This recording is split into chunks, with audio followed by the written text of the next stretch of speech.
Thank you.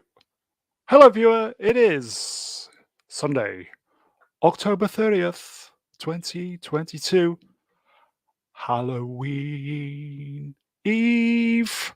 I am Mr. Brown, and I trust you are all very well today. Today, folks, it's the Musings on our 100th channel episode. It's not the actual 100th Musings, but it's the 100th piece of stuff I've streamed or uploaded to the tube. So, as I always say, lots to get through. Shall we get the guests out? Of course we should. So, first up, from a galaxy far, far away, it is the golden round. I'll start again. It is the golden reach around droid of choice. Here he is, folks. Z3PO. Good evening, Mr. Brown. How are you this fine evening? All ready to go through the week's musings on what's been about in the news. Has it been a quiet week this week? It has been a very quiet week, very relaxing week as well. Yeah, just kind of one main thing really this week, would you say? Maybe. Maybe. We'll see. We'll see what's on the agenda, shall we? How's Uncle Owen? Horny.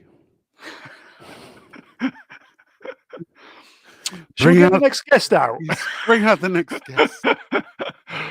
Okay, second up. He's into movies and now television. He was on last night. Here he is. For your viewing pleasure, it is the Movie Cynic. Hello there. Hello there. How are you, my friend? Not bad. A little tired.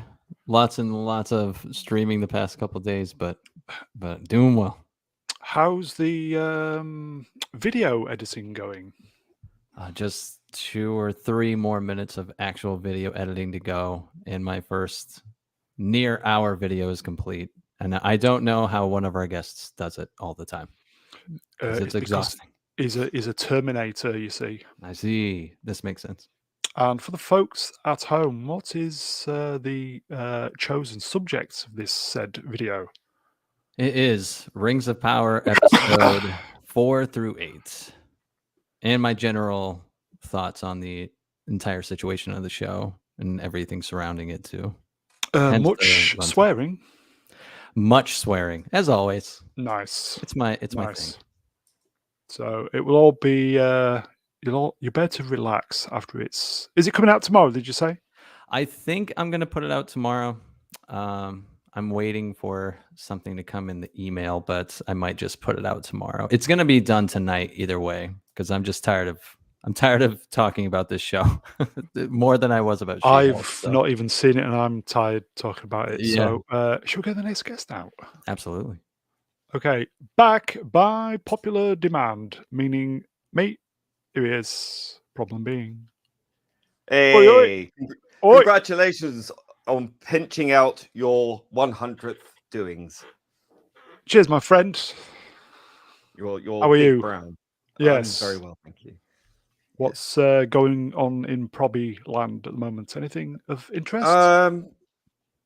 Anything of interest? Not really. I'm just doing all sorts of things, just trying to get back into the swing of things. It's been a bit hectic.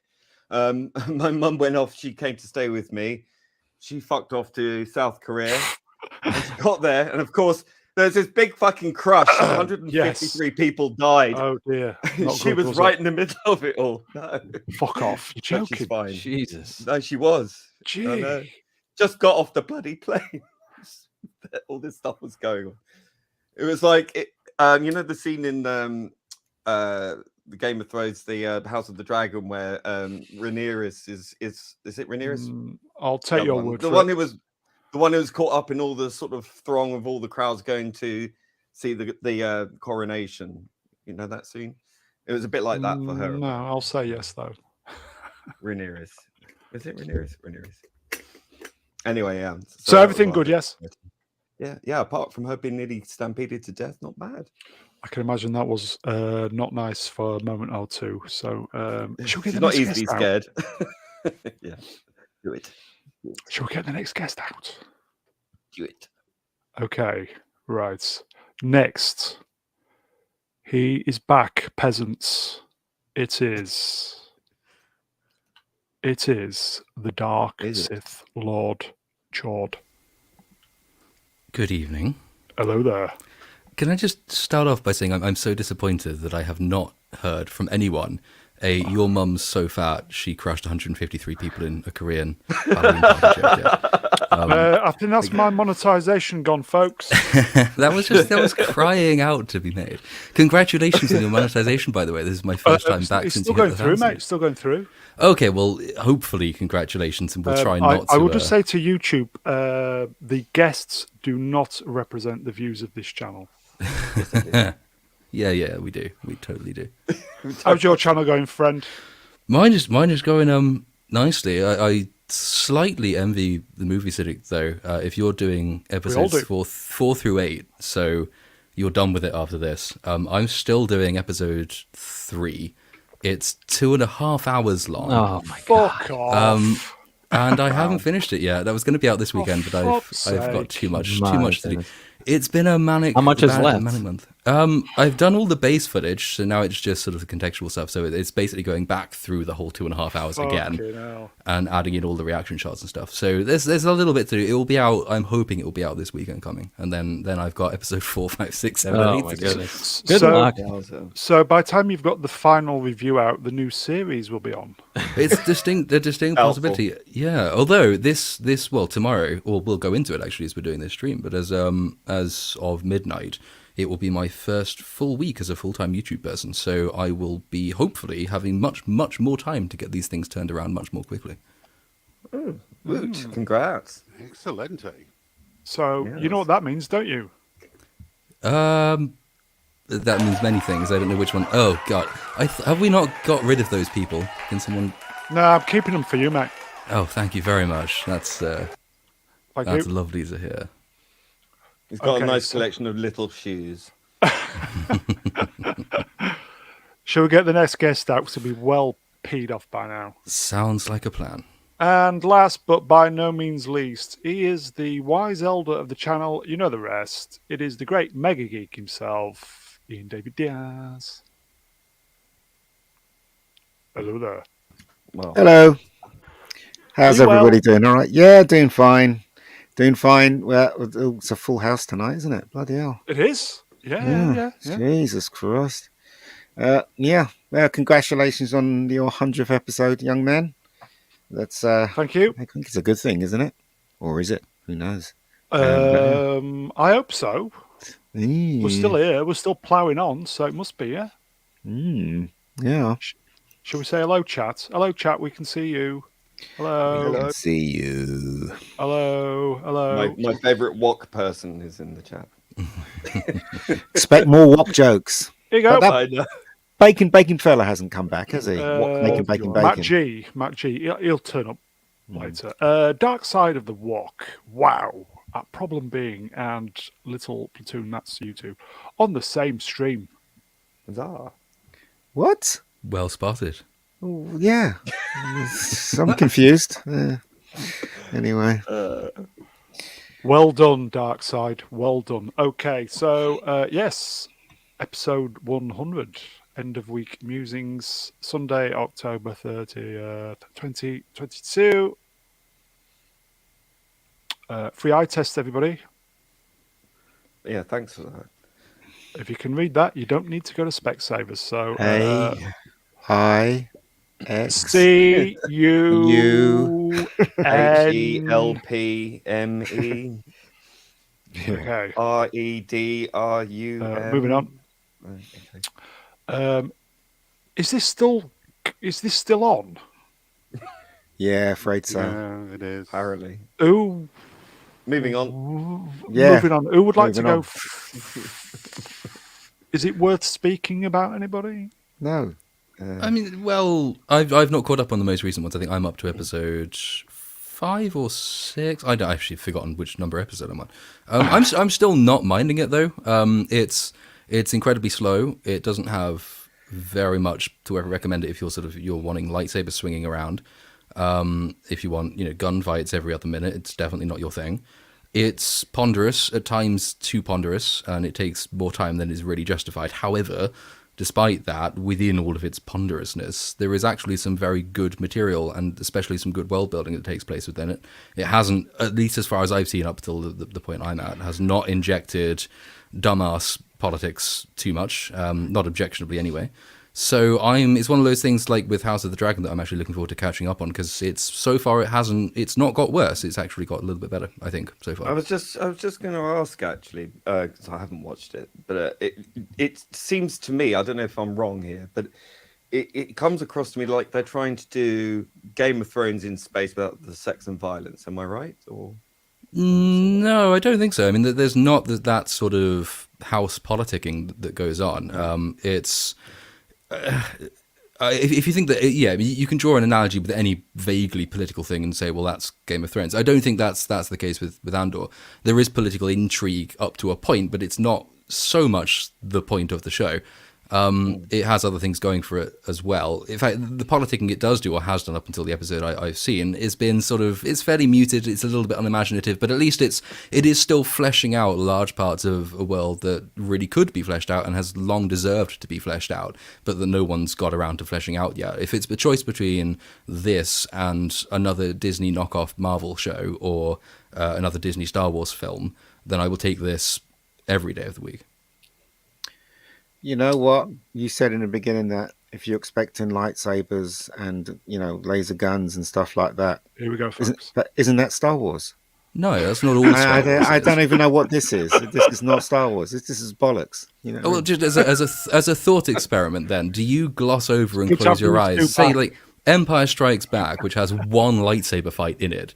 Do you close your eyes for the rest of it and say that's not Star Wars? It has two. See, this is how much you know, my lord. It has fight? Two lightsaber fights. The one in the forest and the one at the ending. Come on. No, I said Empire Strikes Back, not Return of the Jedi. Empire Strikes Back. Empire Strikes Back. No, Empire Strikes Back has the big lightsaber fight between Luke and Vader on Bespin. And the lightsaber fight in the tree. In the cave. In the cave, when you fight Darth Vader. That's not a lightsaber fight. That's an hallucination. Yes, it is. It's a lightsaber fight. It's a simulation. Okay. A lightsaber fight. For the sake of argument, I'll back down. Okay, you've got a 15-second hallucinatory lightsaber fight and then one actual lightsaber fight. Is the rest of it Star Wars or not? Call yourself yes, a Star it is. Wars expert. Absolutely, Jesus. because it moves very fast and it tells a story and it's very exciting. Andor's telling a story. Andor's not. Andor's dull and boring. I can see that criticism. Yeah, I do appreciate it. It does take too long to do what it's doing, but I have to say, Hank's wanky spank plank. That's great, as you do. I'm on episode 8, and the politics come in episode 7 and 8, and I actually quite like the world building they're doing there. The only thing that's distracting from episode 8 is you can't stop looking at Andy fucking Serkis. he's so there, and you can't take your eyes off him. Is he in it? Yeah, he's in episode 8. He's a great actor. He is an unusual looking chap, isn't he? Yeah, he's just fantastic. It ruins the immersion. As like Time Prophet said, it is a very slow starter. But I'm quite liking the boil and the politics. What you're saying is that a quality actor is actually taking you out of it. Yeah. A win, can you? What's Snoke doing there? Time Prophet says Andor is a slow boil without any boiling. Or lancing. Well, I can't really comment on new stuff. I mean, the Lord and people that are watching it, they can comment it. But I only saw 3 episodes. That was enough for me. And I ran. That was that. There you go. Hello, Rennie. Come back, Rennie. One day, come back. Franco, Time Prophet. There was here we go. Isaac Long Blackcock at Mr. Brown Alliance. That's me. George, this is not true. This has got to be a troll. George Lucas has been announced to direct the sequel to this movie and co-write the planned sequels to Rogue One. Yes, I saw this joke on Twitter. Yes, you Star already know Wars. Yeah. Very good. Very good. That's a thinking man's joke. Well done. Okay. How many more episodes of this season? 2, 3, 12, 4, 90? I think. Is anything going to happen? Well, yes, because they're just starting the something would happen. foundation of the rebellion. Mon Mothma is in this finding senators that are sympathetic to our cause, and something's about to kick off. It's open. 7 or 8 episodes in. Yeah, exactly. About to kick off. Okay. But I think with a lot of Disney stuff, they've produced so much shite that They have. you just cannot get excited for this because you're just waiting for it to turn out like all the rest. Well, I won't watch it. I won't watch any more Disney at all. Andy Mouse, 1, 2, 3. Rest in peace, Calculon. Yes. Yes. I will say I think the robot was called Ned 8 or Ned B? I think it was called Ned B. You know, the one that had the glorious death in Obi-Wan. Mm. You can get there is an action figure of one of those coming out. I want the action figure with Obi-Wan with the coat and Leia hiding under the coat. That's the one I want. Yeah. I don't buy action figures, but I am quite tempted to buy the Ned B Star Wars robot from Obi-Wan. Mm-hmm. Anyway, I'm waiting for Wade. Wade! He still deserves his own show. I am waiting for Wade, a Star rest Wars in story. peace, Wade. Yeah. Okay, so something's going to happen soon, we say. I think so. I mean, you could compare it pacing-wise to something like House of the Dragon, and I think I was that's just thinking that, yeah. Is, the House of the Dragon puts off people for exactly the same reasons as this does, and it does take its time to do things, and it does rely on you being invested. House of the Dragon has the added benefit of it's telling the prequel to a story which is very fresh in the memory that people kind of liked up until season 8, whereas Andor doesn't have that same amount of love going in because it's coming off the back of a whole slew of Disney Star Wars crap. But I mean, I don't think the pacing can just objectively be held against it. If you're the kind of person who enjoys slow build-ups and a more careful writing style, Andor is, in the same way as House of the Dragon does have stuff to recommend it. It still has stupidity in it, though. I still can't get over the fact that the entire 3-episode sub-arc, when they're going for the heist on the dam, to steal Imperial payroll, and apparently the Empire pays all of its people in physical currency, which they just leave lying around in dams and backwater planets in the middle of nowhere. You'd think in the Star Wars universe they might have figured out banking apps by this point, but apparently not. Oh, so they haven't got cashless systems? No. And chip and pin? Not yet. Well, Han Solo was lifting those big square boxes, and remember in Star Wars, and that was his payment, wasn't it? So I don't know what they look like. What does credits look like? I don't know. Dark Side of the Walk says Calculon figures are coming out soon. Yes, Marlin the Unlucky. This show is so disappointing. Are you talking about our show or Andor? Probably both. Is Andor too grown up for its own good, folks? No. Is it just boring as mince? That's right. They retread a lot of stuff that they've done before. The heist is thoroughly unimpressive. Oh, they actually got to it then. Yeah, they got to do the heist. They stole all the money. The Alliance has the money. They're going to invest it in, I don't know, more action in the show. Very pretty, they're going to buy some Ned B action figures. Hot news off the press. Is this correct? Time Prophet, welcome back. No, I put in my appeal. I'm just waiting to see what the outcome of that is. But you'll get it, mate. You'll get it. I don't know. I really, I don't know. I don't know if it's different in the UK. Elon Musk is watching this right now. He's going. Here you go. Well, yes. Here you go. Time Prophet says this is directed at Elon. If Trump. I'm a much bigger threat than Trump because I'm a gay man who's gender critical. So there's nothing more threatening than that. No, we don't exist. Remember that's not a thing. Oh, sorry. Yes, sorry. I'm so sorry. You like Wagina though, don't you?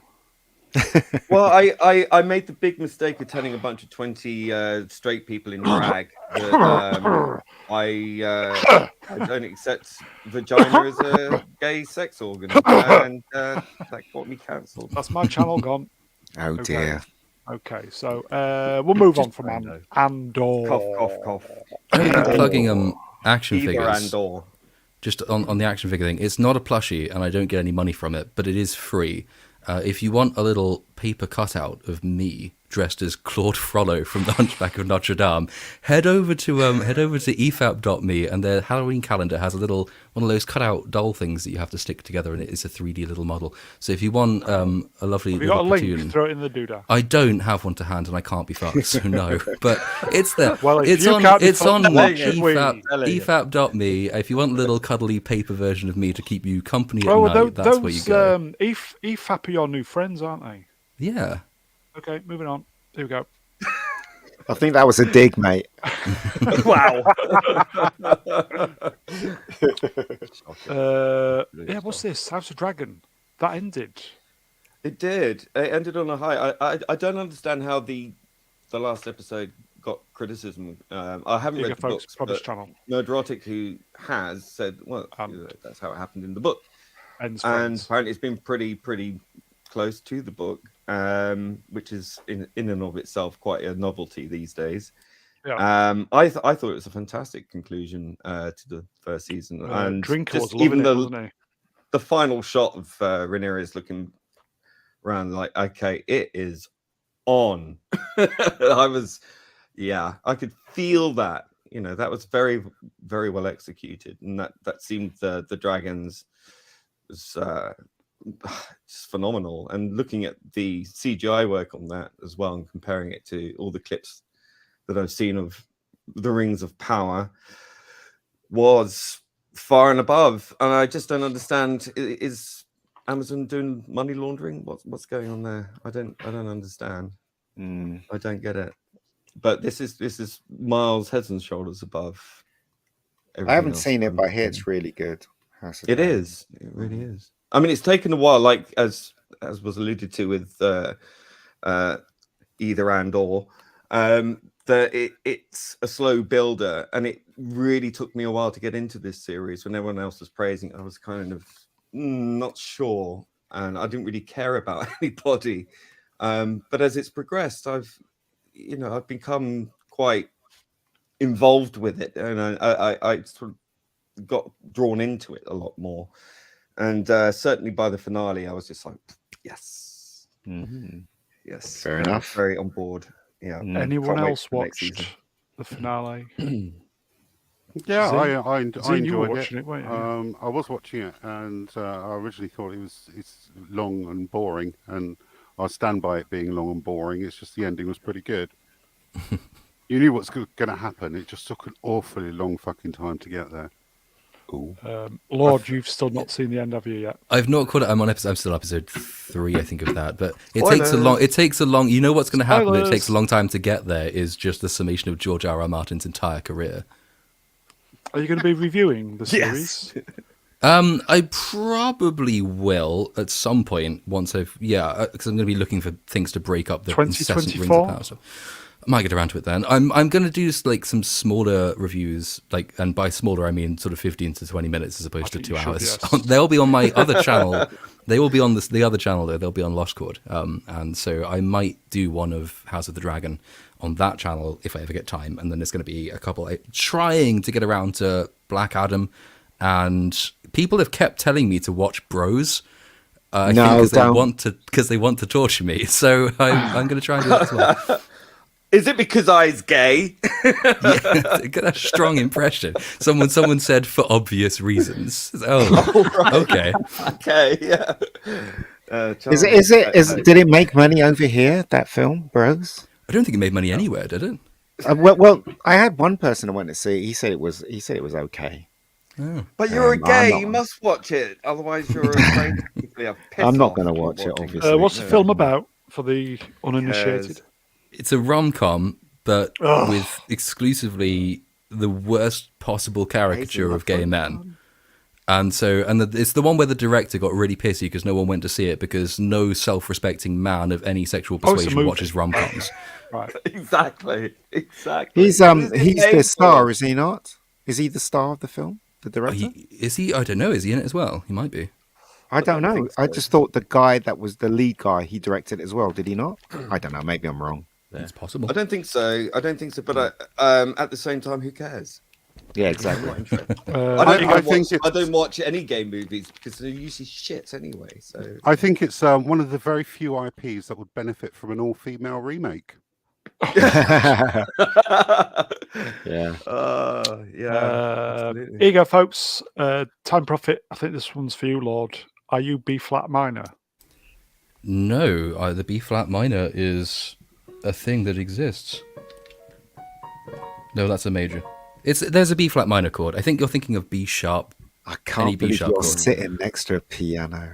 That says it all, really. Well, have you got your glass of port in your hand? Have you? No, I have my tumbler of whiskey, but all right, yes. okay. I ran out of port the other day. I got through nearly a whole bottle of JD watching the finale of Doctor Who. Jodie Whittaker. God, Well, you please needed don't it. I had to watch that. it drunk, and I'm glad I needed it. did because it made about as much sense as if it was sober, but it was much more fun.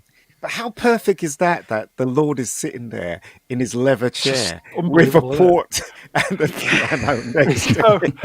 here you go. Smoking jacket. Here you go. Tim I do like saying this. Tim Hannibal. Piano and Siggy's. Yeah, man, Absolutely. that's cool. That's It's cool. it brings I was all the living the boys to the dream. yard. I must take my hat off to you, mate. I really would if I had one. Of course. Piano and Cat's Siggy's. meow. Okay, awesome. so shall we? Movie, you've not seen this, are you? It's not your thing, is it? No, I'm not going to watch it. Okay, right. Don't blame you, pal. Are we looking forward to season 2, folks? Yes, Yes, from what yes. I've seen. A little bit. Right. Looking Okay. forward to the Okay, Christmas so- season. Don't know about this okay. one. Okay. It'll be Christmas by the time we finish this. Okay, so that's a positive then. More Star Wars stuff coming out, God, folks, this week. Star Wars. I remember. Tales of I'm the Eddie Jedi. Power. What Jedi? There's no Jedi's left. They lost. They lost. Okay, Palpatine won. Z, what's all this about then? For the This is a series of 6 different shorts for between 10 to 15 minutes long, mainly focusing on Ahsoka Tano and Count Dooku when he was a member of the Jedi. Sort of Count giving a little Dooku. bit of giving a bit of rationale as to why he left the Order and his decision in going there. It also explains why Yaddle, the same species as Yoda, she was in episode 1 as part of the Jedi Council, didn't appear in episode 2 or 3. It was said that she was killed off screen, but you actually find out the reason behind it and what happened to her, which is pretty good. The Dooku stuff sounds really interesting because he always had the most potential as a villain that was never really realized. Well, certainly not in films, obviously in the cartoons maybe differently, but am I would it be a wild and correct guess to say that they didn't make it as interesting as it really could have been? I haven't seen this yet. It could have been a lot more interesting, especially the Dooku episodes, which, although they filled valuable... This is made already? backstory- Yes, it's already out. it's out I this did week. not know. No, did so not it filled... know. Maybe I some should not check it out. Maybe. But it also reintroduces Qui-Gon Jinn as a Padawan and also as a young Jedi. God's Is that- sakes. Is that nice with ice and lemon? Thank on gin. Yeah. Oh, yeah. Yeah. Can definitely. I just say that Brown, You're gonna- did you not see the trailer for the Christmas special of Guardians of the Galaxy? We did. I did. Did you do that already? I've seen it. I just think it looks awesome, personally. Yeah. I want to see. It looks so funny. I want to see. I don't know if you guys know about it. No. Yes, it does look very Yes. good. I want to see it. Have you got it on one of the slides? No. Oh, okay. No, No. we don't do Oh, stuff right, people okay. want to watch. We don't do stuff people Oh, want right. to Okay. watch. Fair enough. Not on this channel. So anyway, you get Moving three I just Dooku thought. episodes, 3 Ahsoka Tano episodes. The first one is useless because it's basically her as a Jedi, and they found out she's got Force-sensitive powers. It's just Dingo ate my baby kind of thing, which is meh. Wow. The best Ahsoka Tano episode was the second one, where Anakin actually teaches her some special moves. Actually trains her. Like Jagger. It is a Very good. It is a cartoon, by the way. So he actually trains her in, ironically, the exact skills she needs to survive Order 66, because one of the biggest complaints about season 7 of Clone Wars was she was far too much for Mary Sue and overpowered. Whereas this goes some way to explain that she was actually taught those skills specifically by a man. It's lucky to think Dave Filoni is actually in some way interested in canon, even if it's his own canon. It's the only thing he wants to square the circle. Fuck the rest of it, but this, no, we're going to fix my own creation.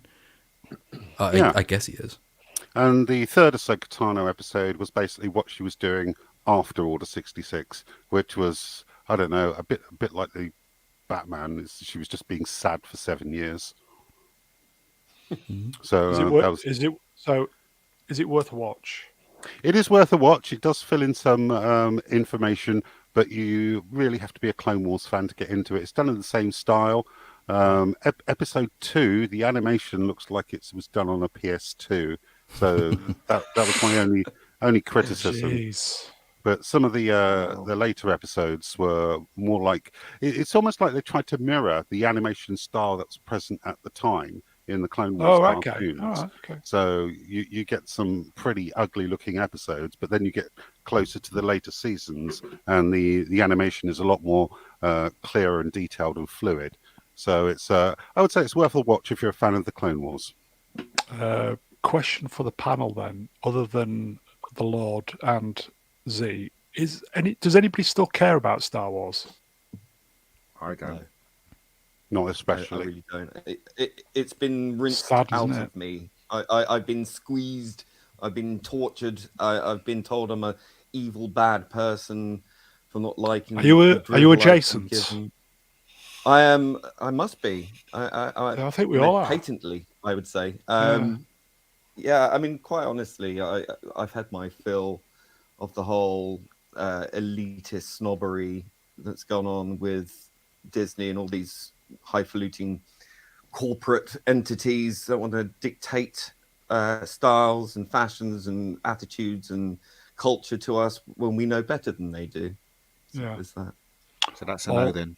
Although if they sent me a Ned B loader droid model, I wouldn't refuse it. You easily bought consumer. Fruitcake, you. Yes. Rest in peace, Calclon. Right, okay, we'll move on. I do still have a morbid fascination for Star Wars, but that's very different from the love I used to have for it. It's more the case of, they're doing another TV show with a really well-loved character. I wonder how they'll debase him. Yes. When's what you call it out? Mandalorian, do we know? Is it this? Is it December? I don't know. I don't care. I don't give it anything from Star Wars. I really don't. It's just shame, really. Shame. It is. It's a damn shame. Yes. Okay. Out in February, apparently. Okay. So we've got 4 months of not caring. Kip Ellis says it's quite right. He says, I only watch the ones propping beings in. Absolutely. Good man. There you go. There you go. Because which films have you been in again for the folks at home? Rogue One and Solo, which lost money. He was Solo, by the way. Lose money. Okay, so this Saturday coming up, we got a movie choice. There is a poll on the community page. Hudson, we are leaving. Yeah, in the pale moonlight. So the choice is Aliens, Batman, or True Lies. So shall we just quickly try and convince the peeps at home which one they should be voting for? So absolutely not. Okay, because they're all good films, aren't they? We are leaving. Yeah, they are. Yeah. I love Keaton's Batman. I mean, that I do too. I remember watching that when it came out, and I loved everything about it. I mean, I wasn't so much sold on Nicholson's Joker. I just thought it was fantastic poster, chunky. Yeah, he was too chunky to play the Joker. Yeah, I'd like to see him done properly. I really would. Yeah, but I mean, it's great Batmobile, best Batmobile of all time. And I know he couldn't turn his neck, but it didn't bother me. So It didn't bother me either. I thought he looked fantastic as Batman. Really did. More so than the other Batmans. So, yeah. Good stuff. And we know Batman doesn't kill, but he did in this one. That's just the way it is. Question for Matt. Matt, you like movies, don't you? I'm fond of them. Okay. I like 'em. Which is the standout one for you on this little presentation there? I really don't know. I love all three of these movies. I really do. I wish we could talk about all three of them.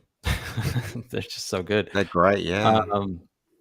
I feel like Aliens is probably going to win, but I haven't talked about True Lies in a long time. So True if Lies. I were to choose, I'd probably go great. that. I think True Lies, to be fair, folks. You're fired. Yeah, great film. I think we all should rewatch True Lies anyway, quite soon. I did. It's I been watched a it a while. couple of weeks Been a ago. while. I only watched it a couple of weeks ago. It's a great movie. Still great. Jamie I Lee mean, Aliens Curtis. is a subject you can talk about forever. I mean, it's just one of those films that inspires so much debate and discussion and joy. And as a franchise, I think the first two films will always remain classics. Two of the greatest films, of all time. Really, I mean, not just science fiction, but in general, fantastic films. And I'm even quite fond of 3 and 4. I know I shouldn't say. It's very clever. Just as how curios.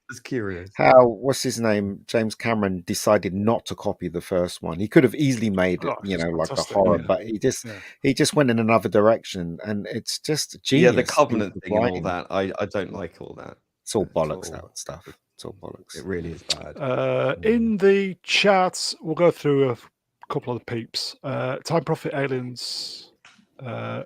Jacob Aliens.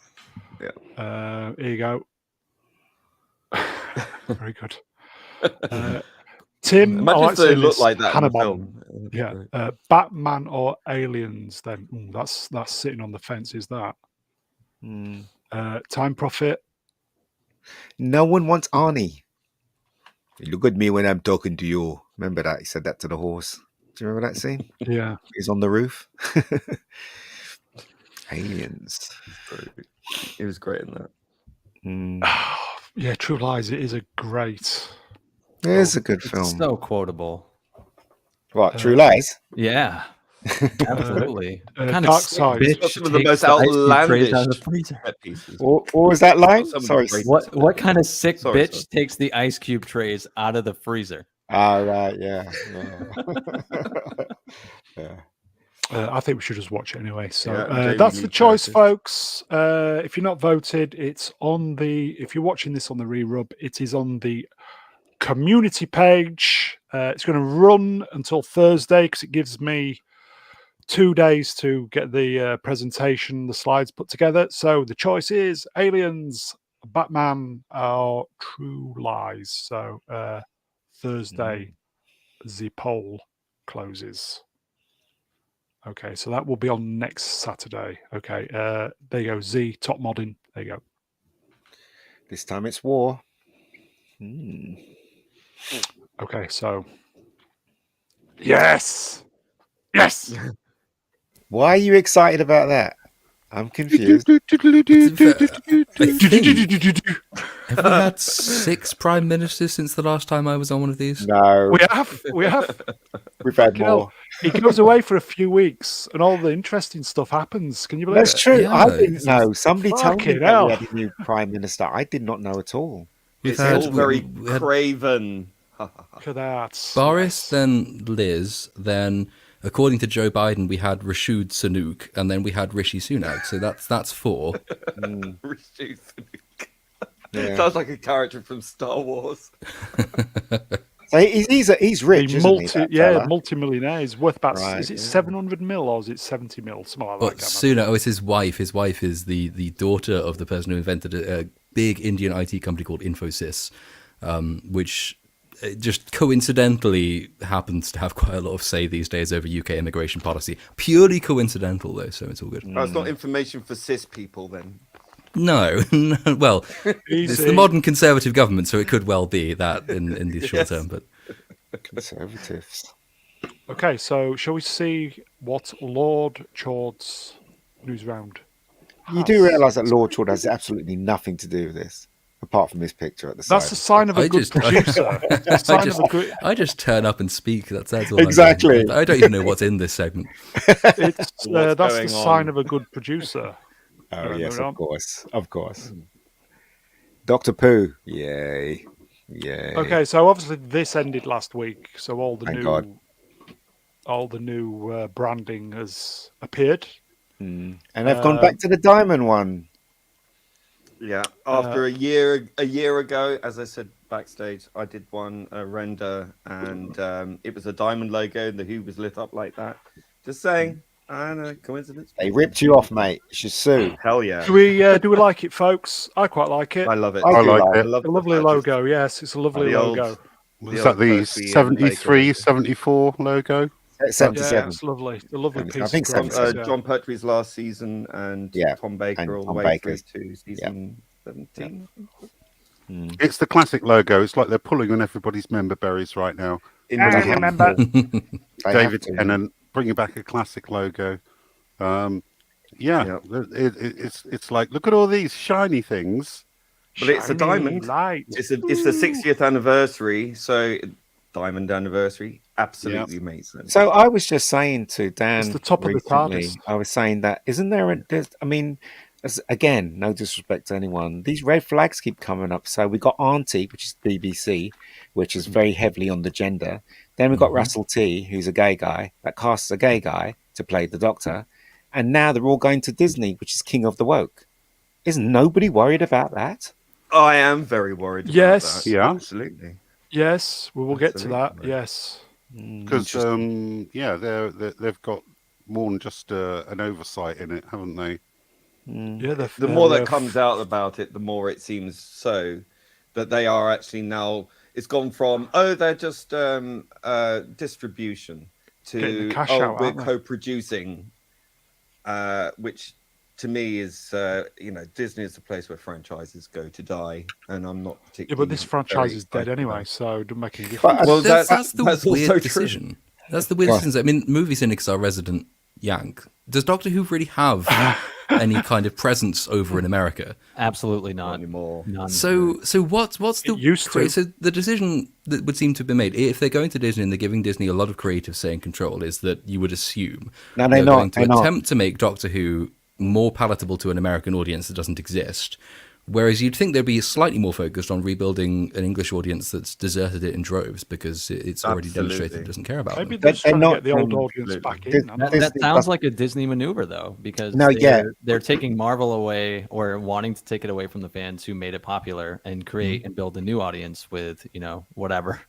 Disney doesn't have any Women and- control over it. They have a little bit, but the BBC and Russell T has the last say, apparently. But Okay. what I said, what Okay. concerns me is that the show is going to be turned into the stuff of nightmares. That's Well, what they're it's going to gonna be want to turned into. pander to what Disney wants, regardless if it's written. Well, or they don't not. have to because the BBC is in the same league as them. Is it going to be aimed That's at also children true. then? Russell T's also in the same. I think I vaguely remember on this show months ago we were talking about. I think it was when Russell T Davies was announced as coming back to write the next season. And I'm pretty sure we talked about it here as well then, in that Russell T is also, people who were looking at his re-employment and saying, well, he wrote some really good Doctor Who stories back in the day. That's the last time people liked it. So maybe it's going to be good. But actually, if you look at what he's done since, and certainly if you look at his public persona since, this is a guy who turns up at award speeches and says that LGB without the T is equivalent to murder. And it's like, yeah, you just have all the hallmarks of the mind Channel virus, and I really hasn't been the doubt that same. it's going to not infect you. He hasn't been the same since he came back from America, because I understand that he went to live over in America for a while. I think obviously he's come back. I mean, it's almost like wokeism is like COVID, isn't it? It's like you just It's a catch it. disease. And he's brought it back with him, and it's infectious, whatever this nonsense But is. I just hope that it doesn't. I'm hoping that the show's going to be good with this new guy, even though I don't believe in race swapping at all. Don't care what they say. He's an alien, shouldn't be black. But but I just hope it's going to be good without the agenda, and they just create stories. But it doesn't seem that's going to be like that because of all the factors that are popping up at the moment. So yes, I'd be really surprised if it didn't just go full Star Trek Discovery and it was just I- preaching every single episode. I think one thing is certain though. what's that? I think we will get 3 episodes of pure joy. Bait and switch. And then gone. Yeah. Classic bait and switch. Unless, of course, they give him his own spin-off series because, he's talking about a Hooniverse, inverted commas. Ugh. So, but that would overshadow the main show. But I guess it would be a way out if it nosedives and everyone goes to the other show. I don't know. I actually disagree with you, probably, because at its height, you had Doctor Who running, you had Torchwood, and the Sarah Yes. Jane Adventures. You All had a great. universe already there, and they were all good series. They were, yes. Yeah, but what I'm saying is if you had 2 concurrent Doctors running at the same time, that would possibly be different. Whereas before, you didn't have a Doctor in all these different shows all the time. You had guest appearances, but you didn't have like a series of the 8th Doctor Adventures or the 10th Doctor or 5th, 14th, whatever the hell he is now. I'm just saying that if you were to have 2 shows running concurrently with 2 Doctors, it would be pitching against each other. I would. They won't assume. do that, I don't though. know. They probably won't do that anyway. I'm just speculating. We've got a new viewer, actually, Andrew. Yo. Good. There you go. Yo. Oh, Here we go. This is for you, Prob. Can you read it? Do you want to read it, mate? Problem. Where can we get the woke vaccine? Says the Time Prophet. Florida. Intelligence. Oh, yes. You already have it. Florida, yeah. You already have it. You already have the vaccine inside you. So common There sense. is in other words. There is a weird little film. It's a Canadian film. It's called Pontypool, which it's one of those ones that no one's ever really heard of or watched. But it's quite enjoyable. But the premise of Pontypool is that there is a sort of a mind virus which is attached to the English language, and you're at risk, they learn, spoilers, later in the film. If you're speaking in English, the odds are you are going to get infected with this thing that makes you go mad, which is, in the Canadian context, that's just typical French revanchism. But it's kind of, I like the analogy between that and this idea that wokeism is a kind of mind virus that uniquely does seem to affect the Anglosphere. It almost is like a virus that is, it's endemic to the use of the way in which we use language. You don't get the equivalent woke mold in any language that doesn't allow for the kind of things that the English language allows for. And Pontypool's a really enjoyable film. I wholeheartedly recommend that. Having said that, this does actually spring from 3 or 4 dead French fellows from the. That's the irony. Emmanuel Macron says we don't want to import the woke virus from America. So where do you think it came from? Exactly. Yes. Foucault was not an American. Yes. Yeah, and as our favourite historian, what's he got cancelled? David Starkey. David Starkey, as he says, all the bad ideas come from France. All the worst ideas in the world come from France. Snails. Okay, so we will move on from that lovely logo. Yes, it is lovely. Shooty, who's So you go- actually shorter. What the hell is going on? So this It's is kind of shorter going than on the David Disney Tennant. stuff, isn't it? So they're going to get some Tiny man. Mickey Mouse money. Well, as I said, right, it worries me slightly. I'm a huge Doctor Who fan, as you guys know, and I want the show to work. I mean, I'm turning a blind eye here with the race swapping and stuff like that, and I'm willing to give it a chance. But I'm not. I'm hopeful. I just hope that they'll do it properly, and Well, It's same. Yep. I'll give Shooty the same respect I gave Jodie, as who got 1 season to impress me. That's what I did exactly. Well, although I only got about halfway through before I zoned out. Well, after I dared to criticize on a Facebook group in season 11 and said some pretty tame things, really, Bigots. just minor sort of criticism.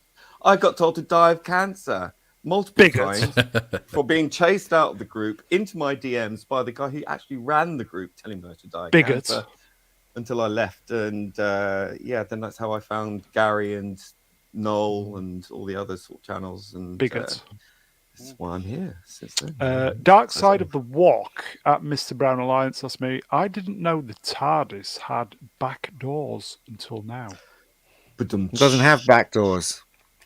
Have they been smashed in? It doesn't have back doors. Waiting for it. I was waiting for it. I know that. I'm hoping it doesn't have back doors. That's all I can say. Hard ass. Just going back, I know you said that you'd give him the same respect as you gave Jodie. How long did it take you before you arranged your Doctor Who collection to have her hanging from a shelf? Nice. Well, I didn't, for my display, I didn't actually have a TARDIS for the 8th Doctor. So I went to a car boot sale and I got one for £10, but it was Jodie's TARDIS and it had a Jodie in it. And I've only got 12 spots on the thing, so I thought I'd just have her hanging. Well, the best story that ever happened was that my friend, it was bonfire night, and he told his kids he said, if you don't like any toys, just put it on a bonfire. And they came out with the Jodie toys, and they tossed it on the fire. So there you go. The ultimate irony here, of course, is during the last season she did, Awful 55, I call it. It was all about, how terrible we are and how we're going to turn into these evil monsters, and because we're ruining the planet. And of course, all her toys are going to end up in bloody landfill. It's just the irony it's just totally lost on these people. Can I just advise? Sorry, after you. No, after you. Oh no, I was just going to advise you don't hang Shooty's Doctor, because there are racial connotations there, and you will be off the internet. Until you mentioned it. You know what's really interesting is that on Dan's channel, I'm the only man of color on there, so I could say things like he looks like Eddie Murphy and stuff like that, and I could say things like that, and they're really scared, obviously, to say something about his color. They never mention his color at all. I find it very amusing. Though, aren't you? No, I'm not. Shut up. They say that Rabbi from another planet has a white supremacist in his chat. He's a rabbi. I mean, come on. It's crazy, isn't it? I will say quickly, Jacob Ironside, everybody check his channel out. Give him a sub. He's a lovely person. I'll do that right now. And I will say the rabbi needs to buy a decent mic. But anyway, moving on. So, are we kind of promised for this? Hopeful? Yes, no?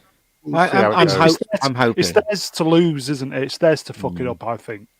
I'm hoping that's going to be good, and the gender doesn't affect the story, so he doesn't end up kissing a man or some nonsense like that, or you know what I mean. I just, as I said, no disrespect for anyone in the entire world. I just feel that Doctor Who has never been Doctor Who since Matt Smith left, in my opinion.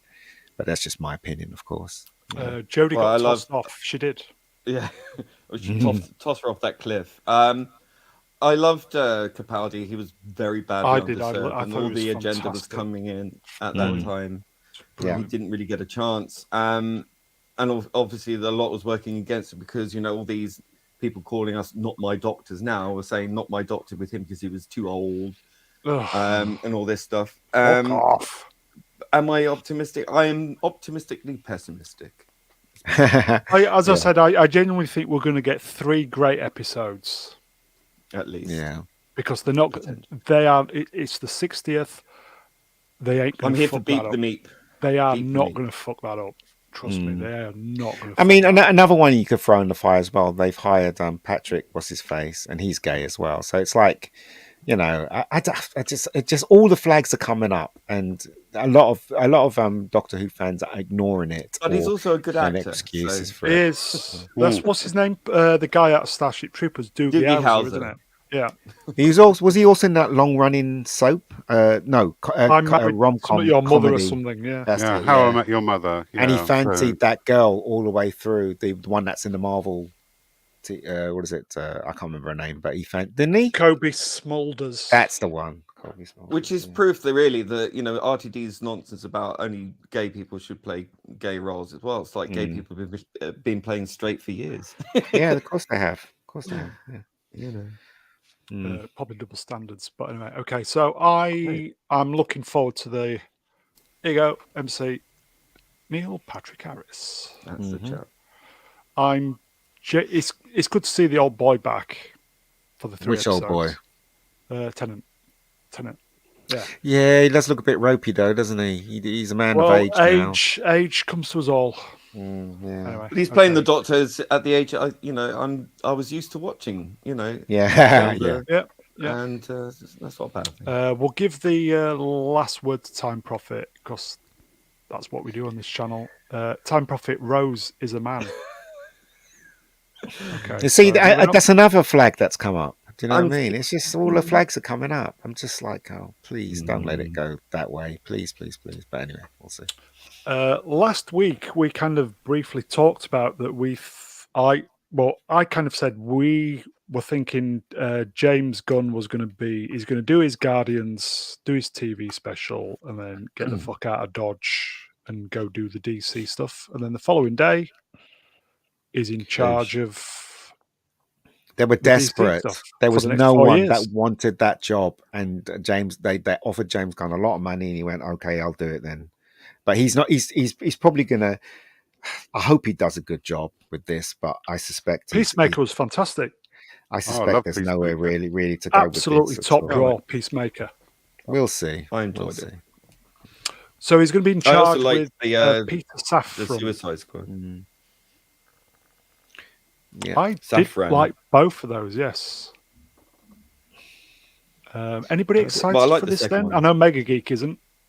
No, I what you call it? I saw Black Adam and I really liked Black Adam. I thought it was a lot of fun. It wasn't the greatest DC film ever made, but it's a bad movie though? No, it's a good film and it's a step in the right direction. So if they keep going this way, then they'll be able to pull something out, wouldn't they? Basically, so. Ben, have you seen Black Adam yet? Not yet. I've had literally this last month has been back to back work conferences, quitting job, Rings of Power, a wedding was in there somewhere, and a holiday. So I've had no time. I'm going to get around to watch. And flu throughout all of that. So I've not had time to watch it yet. It's on my list. I think a step in the right direction is. Yeah, that's sort of the impression that I've had from sort of reading around it. And then DC's got some other good news coming out. We'll come on to the Henry Cavill stuff later as well. Oh, yeah. The only thing I would sort of caution, because apparently I think I read somewhere that they did try to pinch Kevin Feige, and then he said no. Fucking hell. Which it's a little bit like yeah, it's sort of smacks of desperation. It's nevertheless it suggests they're onto something. They're on the right track with this. It's the right idea. If you have a deficit of ideas yourself, and you know that there's a competitor who has an abundance of ideas, well, used to have an abundance of ideas, the quickest and easiest way to emulate that is just to pinch your competitors. But the only thing is, I don't know very much about James Gunn's sort of history in terms of content creation. He's done some good, enjoyable films. A few but dodgy tweets back in the day. Oh no, I don't care about that kind of thing. But there is a huge difference between being able to pen enjoyable films like Guardians of the Galaxy and being in charge of a multimedia project like Disney, like Discovery wants DC to be, and it's whether or not it translates. And we saw with Jon Favreau. Jon Favreau did some really good work with Iron Man. He was given large amounts of sort of overarching creative control with Star Wars. But what's that given us? Well, The Mandalorian season 1 was okay, but it's sort of been going off the rails ever since then. He's got his hands tied though, hasn't he? But that's the problem, right? So it's not just about the name you get in to run it. You can have a fan at the top of the organization if you want to, but you also need the people in charge of him to give him the creative leeway. And there's a massive difference in talent and skill set that you require to actually shepherd one of these things through to fruition. And it will be interesting to see if James Gunn has that. I mean, I'm not going to rule him out. It's just that it does smack at the moment as though Discovery are just looking at Marvel and saying, well, this guy did a good film, so we'll have him and we'll put him in charge of all of it. And that's not... Yeah, I think as well, if you put one person in charge of absolutely everything, you run such a risk, because one man's vision, and then you have all these people underneath you who might not get that. You have to have both of them, isn't it? Strong ability to get people to bend to your whim and to do what you want. But at the same time, it's still one man's vision, and sometimes that might not fly with absolutely everybody. Yeah, it's true. I know this is very much an American thing, and we see it with Doctor Who as well. Showrunner, that's such an American thing. It used to be you'd have an executive producer and a script editor, and you'd have the team around that underneath, and they would sort of fight it out. So you'd have that sort of tussle. I'm curious, Ben. You know, you saying that you're leaving your job, Left, and you have a boss, right? I had one. I'm curious. What did you say to him? What did you say? It was just a really weird call because everything's massively busy. So I said, look, I don't want to just jump away now while everything's going to shit and leave you in the lurch. Right. So when my notice period is 4 weeks, but I will stay as long as you need me to. So she said, yeah, well, can you stay 6? So I said, yeah, that's fine. And that was sort of it, I think. It was like I did have, because I presented this conference in my last week at work as well, and apparently my deputy editor had got a bit drunk at another work do and told everyone that I was going to run a YouTube thing. So I had the guests at the conference come up to me afterwards and say, "Oh, I hear you're doing YouTube now. So what is it? Is that about pensions?" No, no, I'm trying to make money. So no, he's trying to do his pension. Yes. Did you make it? You should make a video for them. Fucking hell. Absolutely. If only they could see you now. I did leave it slightly salty because my immediate bosses were lovely and brilliant and very, very good at their jobs, but the people in charge of them are not especially good. It's a massive media organization, and so when you leave, you're told you have to fill in a survey about reasons for leaving and why you're leaving. And I said, well, maybe if the organization actually paid attention to people at the bottom, it might have noticed that one of them was pulling up 2 million views a month on a YouTube channel. But nah, so screw you guys, I'm off. But it all went nicely. My editor is a lovely person. She's brilliant at her job, and as I said to her when I left, did you fill in the form saying reasons to leave is rings of power? I'm making money from shit media is my entire job description. Good for you, Ben. Movie Cynic, you looking forward to the new DC stuff? I'm optimistic about it. I like James Gunn a lot, so it'll be interesting to see what he's going to do. But I saw Black Adam a couple of weeks ago, and to be transparent, I feel like this niche of YouTube has like a general consensus about certain things. And so when everyone starts saying that Black Adam's good or that Rings of Power is bad, well, my opinion on Black Adam is it's a fucking terrible movie. And I do not fucking understand nor agree and will not go along with the narrative in my niche that movie's good. It fucking sucks. You got an itch, did you say? Niche. In our niche. In America, we say niche, okay? All right, okay. Yes, like a niche as well for the philosophy. You're for... Are you American? Wolverine coming back, aren't you? What's that? You're crazy about Wolverine coming back in Deadpool. I am excited about it. They got me. Well, there you go. There's the difference right there. You're right about the niche stuff there. I mean, I had exactly the same thing with Prey when that came out, and everyone was saying, "Oh, Prey is actually a really good film." No, I didn't like Prey. It's not. No. I thought Black Adam was entertaining. It wasn't the greatest script ever written. It was, but I wasn't bored watching it. I thought it was. There were 5 people in my theater. That's another thing, I grew up, reading Captain Marvel as it was then with Black Adam, and I don't know, he's such an evil villain. Like, he's turned him into a goodie a bit. Isn't he? I don't like that. And theatre. So, were you going to say movie cynic? Are you going to say something? Oh, yeah. So there were 5 other people in my theater when I went and saw Black Adam, and halfway through, I turned to my girlfriend. I was like, "This movie fucking sucks." And like 15 minutes later, 4 out of 5 of them got up and walked out of the theater. Wow. And I'm like, yeah. Okay, I'm gonna go along with everyone and just say this movie's good. No, it's terrible. And that's good on you. And after I do Rings of Power, that's why it's the movie cynic. After Rings of Power, I'm gonna drop a short review of Black Adam just to get my thoughts out there. And it's just gonna be called stop saying Black Adam's good. This is terrible. It's just wishful thinking, really, isn't it? I think it's just a FU to Marvel. I think that's why they do it. I think it's good that we have different views. I actually I was entertained by that film, even though it was the dumbest script ever. But I was entertained. You know. Yeah, for 2 hours it was okay. Yeah, not it was not okay. the best, but it was okay. I haven't watched it. Wasn't great.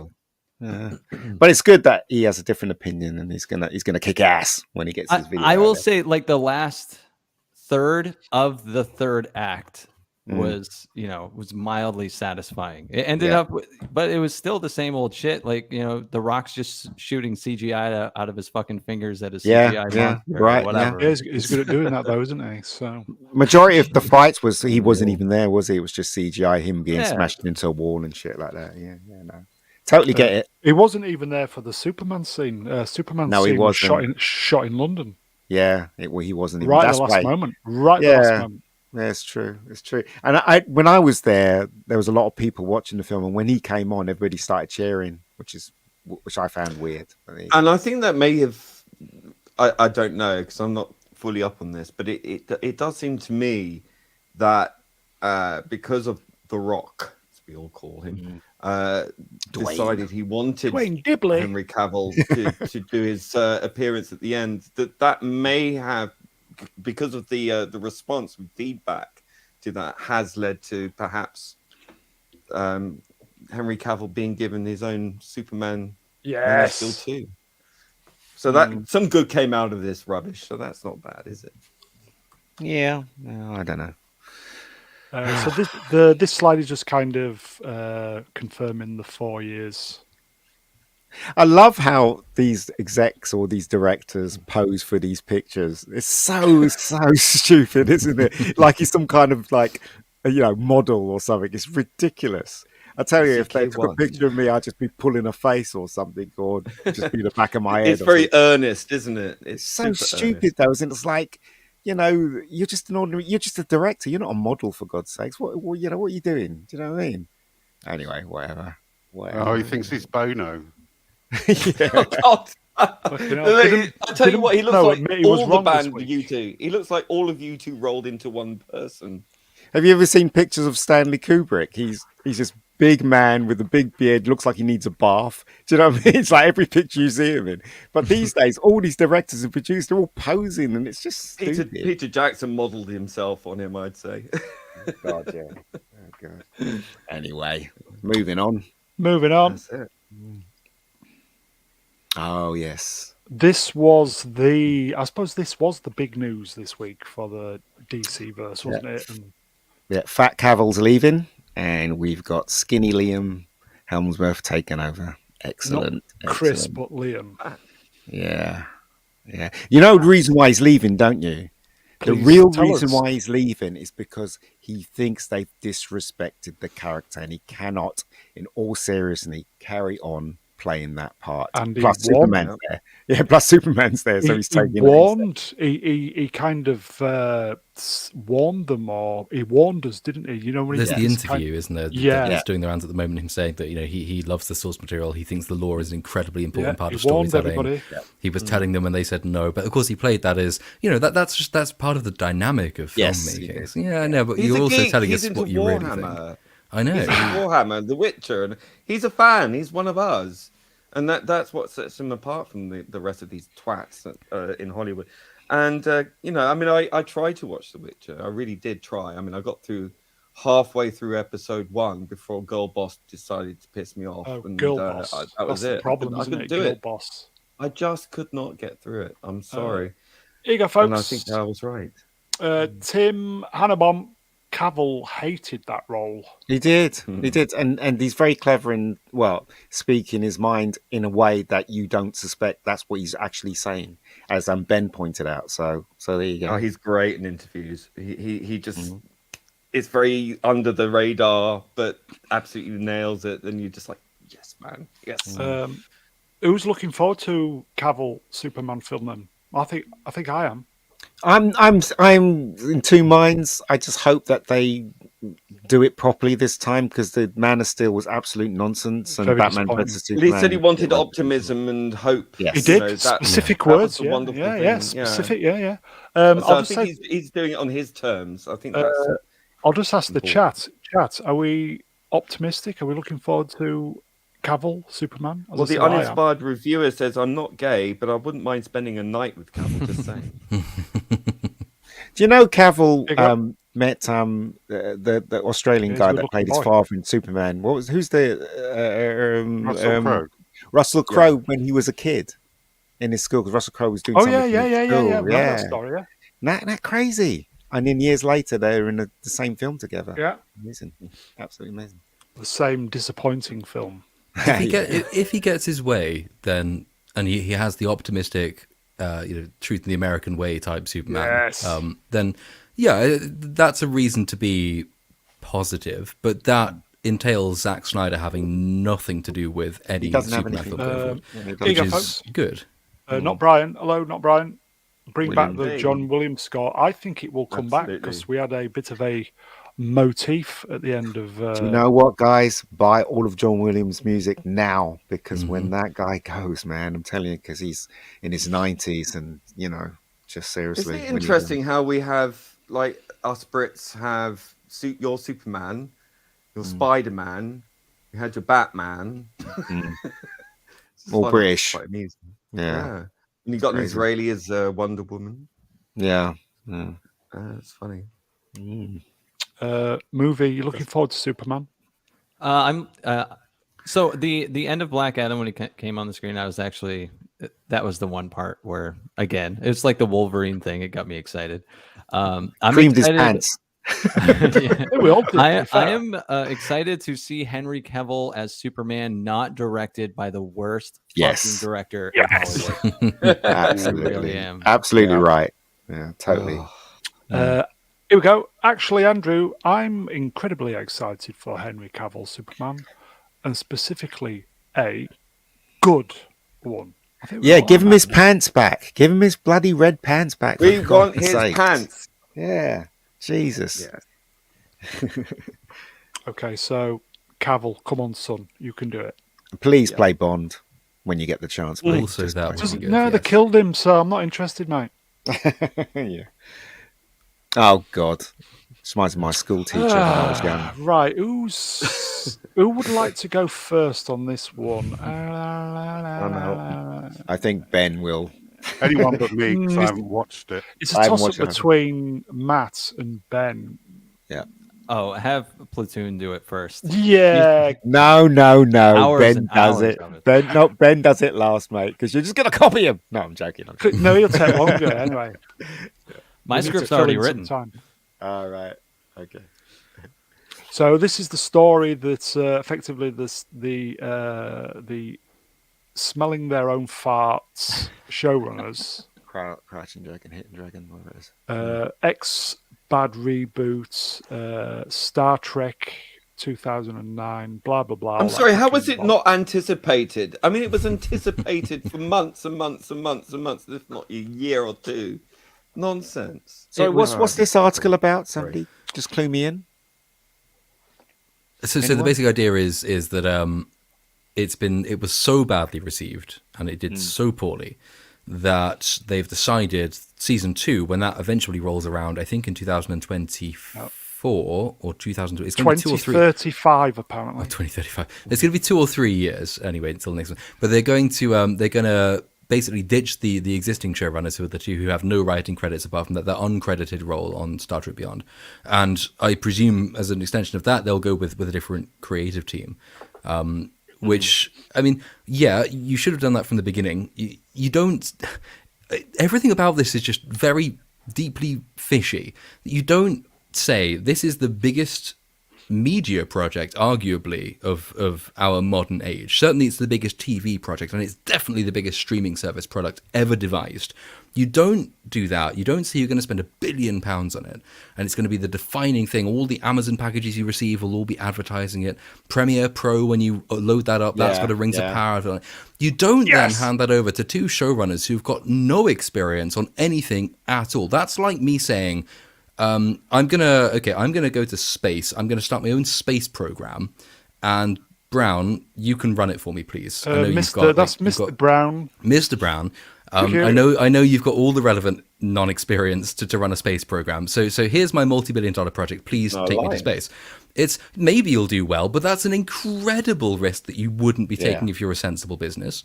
It's the only thing I think they could do, and you could sort of see this coming, I think, toward the last sort of 2 episodes when they were starting to give a few more interviews, and they were starting to differentiate in their media coverage between the showrunners and the studio involved. So they were starting specifically to name the showrunners as being involved in these decisions rather than saying it was a collective thing.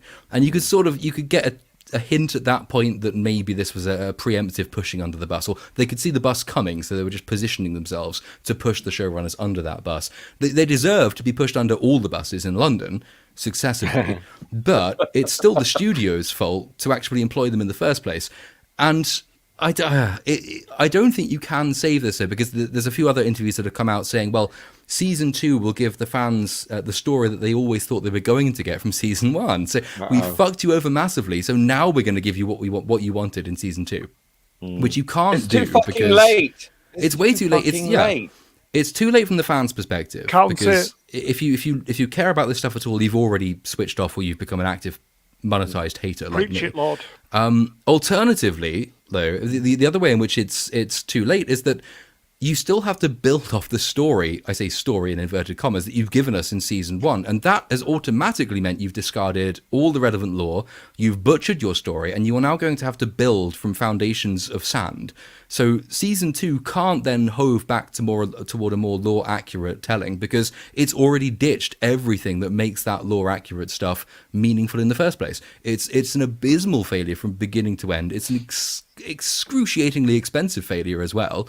If the world had any justice, it would probably see the end of Amazon Prime as a streaming service, but unfortunately the world is the world Amazon that we live in, so it won't. But I'm only looking forward to it just because, it's another excuse for me to cover shit media. But honestly, it is the Last Jedi level of a failing. I mean, if you're a Tolkien fan, to Last Jedi. It does. If you're a Star Wars fan, The Last Jedi was an abomination. If you're a Lord of the Rings fan, books or films, then Rings of Power is at least as careless with its source material and is insulting to fans of the franchise. So fuck them to hell. Yeah, fuck the showrunners, but also fuck the people who employed them, because this should never have happened. Well, I guess the only thing they can do is disregard the season 1 and start from scratch. That's the only thing they can do, really, and give apologize. It 5 or 10 years before doing it, as much as possible. Yeah, but also apologize to all, and say we're sorry. We're going to make what we should have done in the first place. But they'll never do that. Yeah, we're patently evil. They've cast their die. They've called us patently evil, fascist adjacent. There is no way that we could ever forgive this absolute abomination, not only of the show, but their attitude towards their audience. No self-respecting English person would watch this. No respecting person of the English-speaking world would watch this. Not unironically. Speak up, Probby. I mean, it's absolutely ridiculous. I have absolutely no interest whatsoever.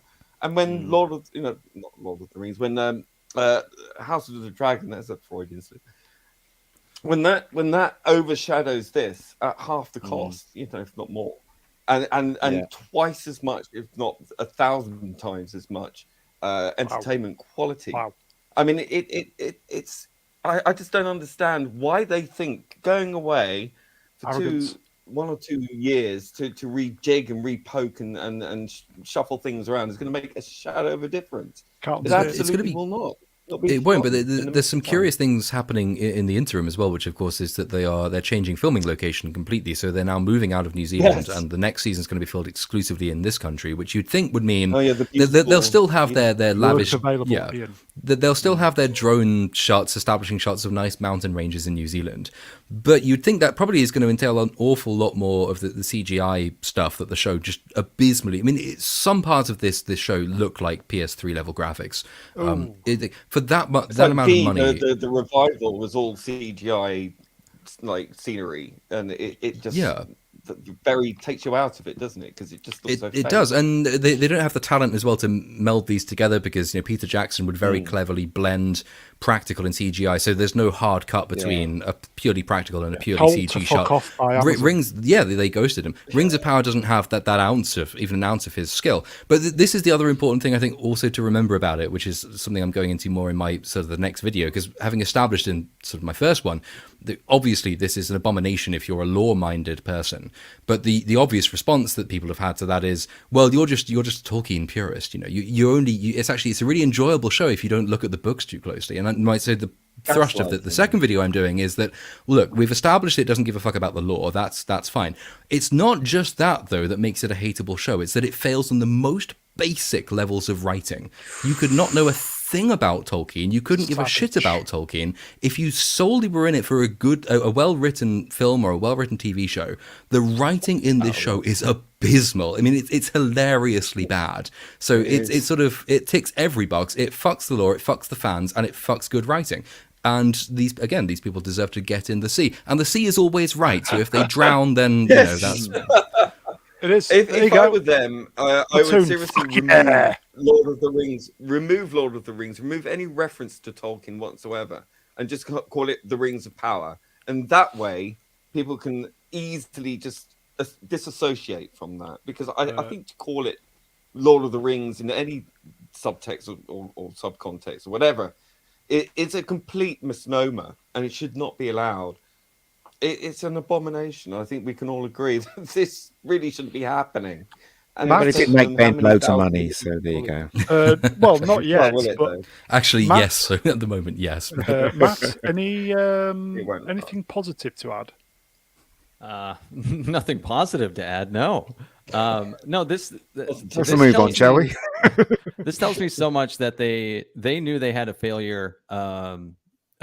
Back before they even released the first trailer. I even bring that up in my next video, the fact that they knew that this was going to be a pile of shit just based on what they presented in that first trailer, because it was embarrassingly bad. It didn't tell you anything about the story, and it's because there really was no story. It's pointed out in a lot of people's videos about the mystery boxes, but I go in my video, my next one, I go in depth about the style of storytelling that they presented, and what it was is everything is completely based on luck, contrivance, and just pure circumstantial bullshit.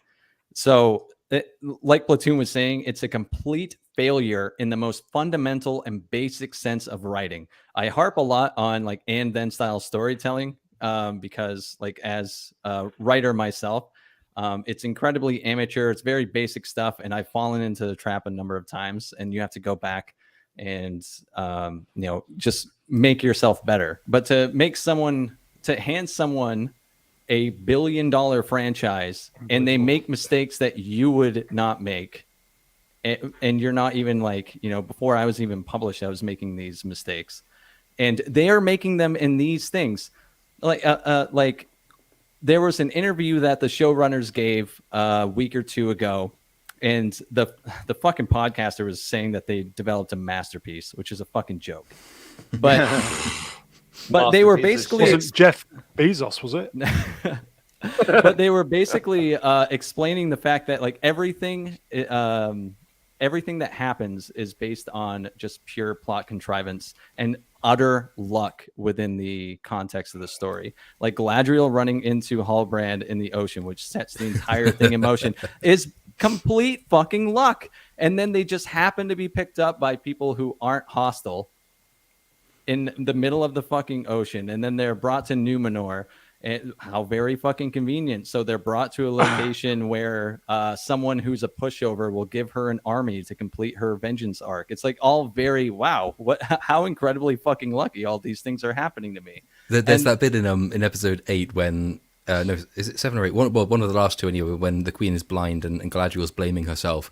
And she says, it's all my fault. And the Queen says, no, it's not. It's not just your fault. And I was like, no, you're right. Everyone involved in this plot is. You just gave an army to a person you locked up in prison last episode. What are you doing, you utter moron? Sounds like Chris. Do you know what they should do? Wow. Oh, yes. Do you know what they should do? Give, let me think. Give $50 million cash To to me. well, yes, to Peter Jackson as a grovelling wage apology. and a was on groveling. board. Just in fact, no, fuck it. It's Amazon. They give Peter Jackson $100 million to get him to sort it out. That's his No, payment. He won't. There's touch a better it. way. He will not touch it at all. He won't touch it, but there's a better and easier and cheaper way of doing that, right? Which is in season 2, which will be, roughly speaking, as bad as season 1. We will get to the last episode of season 2, and then Galadriel will punch her way out of the Amazon app screen, and she will turn up in the studio and she'll say, "Yeah, lol, this was all shit, and it was deliberately so. So, like, I was just Yeah. to say, turn it into a pastiche comedy. You know, just absolutely. Why not at this point? I mean, it practically is anyway. I mean, I'd rather watch 10 hours of Sunset IMC. Beach than this. I wonder if season 2 will pull a Rise of Skywalker and just retcon and shit all over season 1, like Rise of Skywalker did to Last Jedi.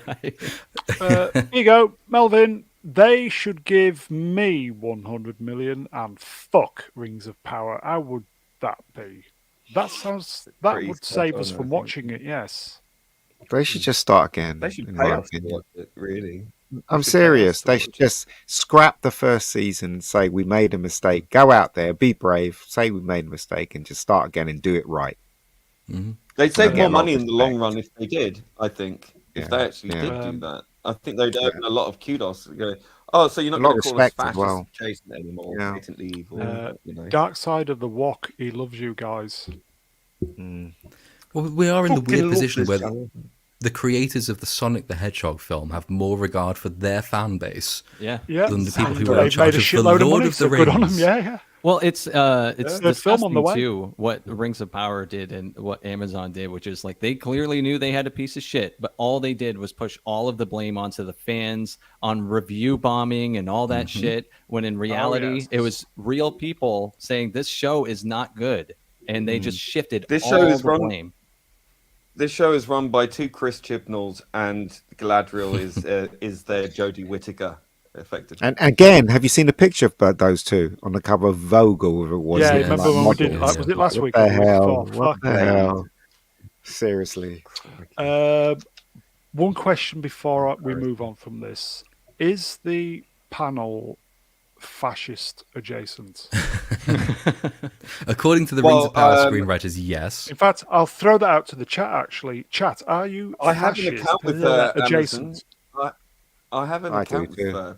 with Amazon, so yes, I guess I am fascist adjacent because the actual definition of fascism is the power of the corporations and mixed with the power of the state, and I think they pretty much are both of those things. There you go. Our resident American cop, Fat Gandalf, hello mate. They thought Twitter was a real place when they made this. They fucking did. Yeah, it is. Not Town anymore. Square in Numenor.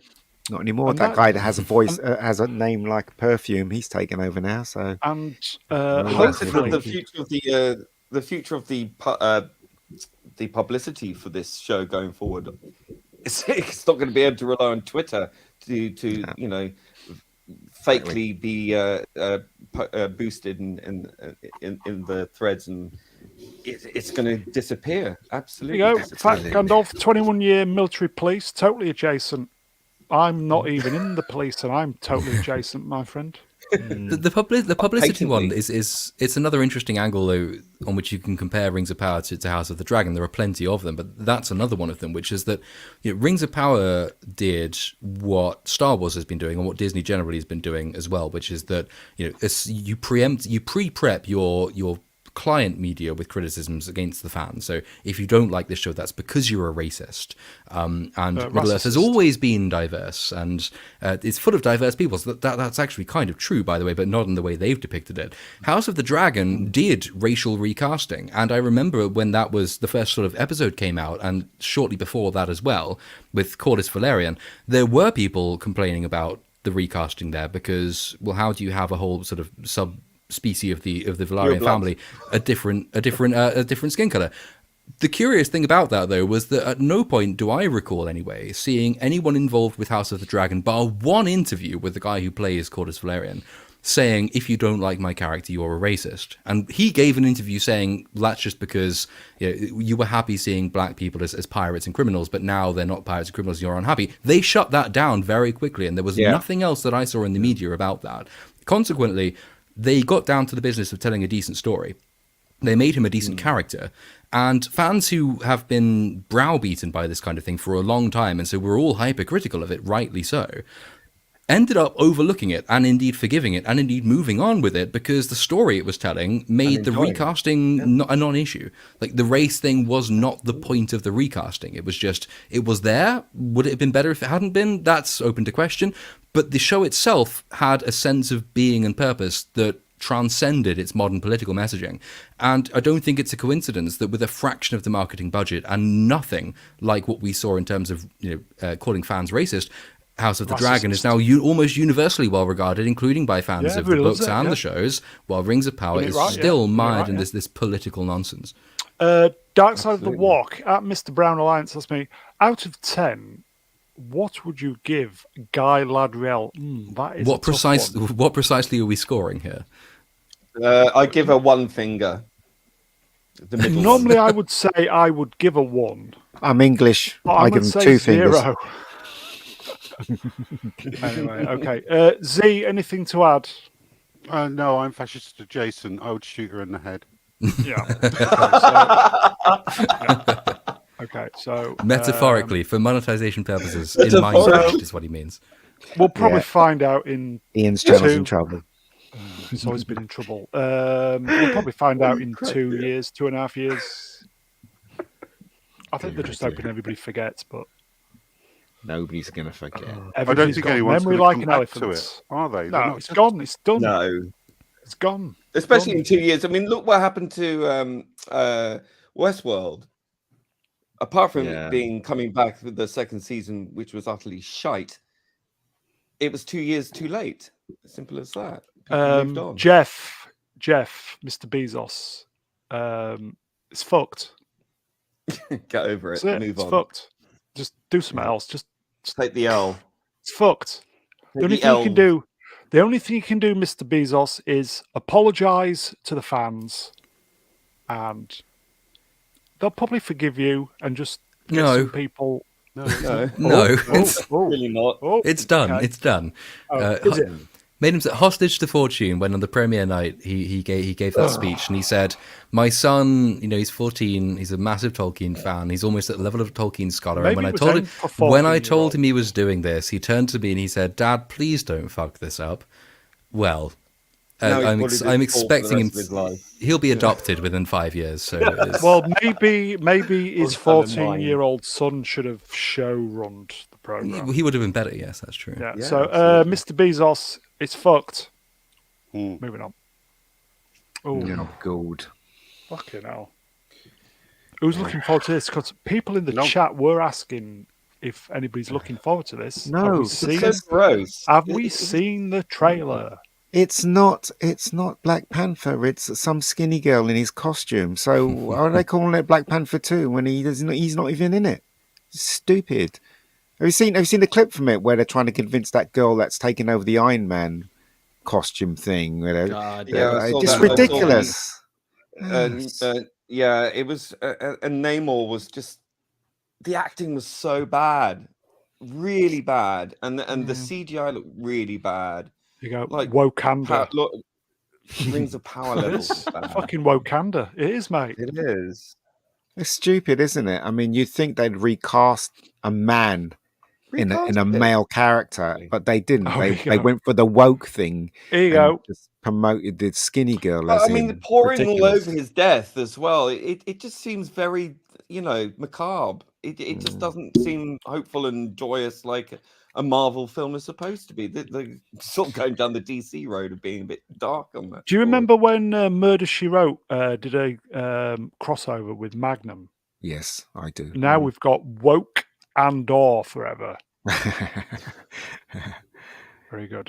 Seriously though, the first Black Panther film wasn't very good in my opinion. Everybody was going there. It was just average. It's ridiculous. All these black people going average with their hands across their chest and all that, like an exile. Nationals. What is that all about? It's not even a real country. What's wrong with you people? and it's an ethno state. Yeah, ethno states. Who was the only honky in that film? It was Martin Freeman, wasn't it? Yeah, it was Martin Freeman, definitely. I think he's in this one as well, so he's the only honky in this one. And also, the story didn't make any sense. They have all those riches, yet they wouldn't help their fellow black men or black women. They let them starve. It was crazy. The whole story of the first one was absolutely. I was like, what? You wouldn't help them? Anyway, I digress. Here you go. Tim, I like saying this. Hannibal. Black Panther was unwatchable. It wasn't. CGI at the ending was terrible. It was. CGI was bad. It was just average at best for me. Yeah. And I loved Black Panther as a kid. You know, I used to play Black Panther in the playground. Didn't bother me. He was black at all. I mean, why would it? You know, as a kid, you just want to be a superhero, and you'd like the coolest one. He had the coolest costume. Uninspired reviewer. Black Panther peaked in Civil War. He did. He was. His character was really good. There's characters you shouldn't really make into a movie. Black Panther's one of them. I guess the Hulk is another. You can't really make a movie with the Hulk in it because people just won't go and see it. I agree. I mean, Civil War is the best Black Panther movie. Yeah, it is. There is one thing I'm looking forward to with this, though, is that because obviously I wasn't on YouTube when the first one came out, so I've missed the opportunity to be roundly called a racist because I don't like a superhero film. So I'm really looking forward to this. Yeah, I'm looking forward to finding all the. I might just lean into it and just like I'll do my avatar in blackface or something, and then people will have something to complain about. It's just waiting for it to happen. I don't think I'm going to need to bait them in that way. I would do that on the second channel, mate. The only person that was missing from the first movie was, I guess, Denzel Washington. They got every black face in that first movie. They did, yeah. Forrest Whitaker was in it, and that guy from Creed was in it, and all of them. Crazy. All of the black people were in it.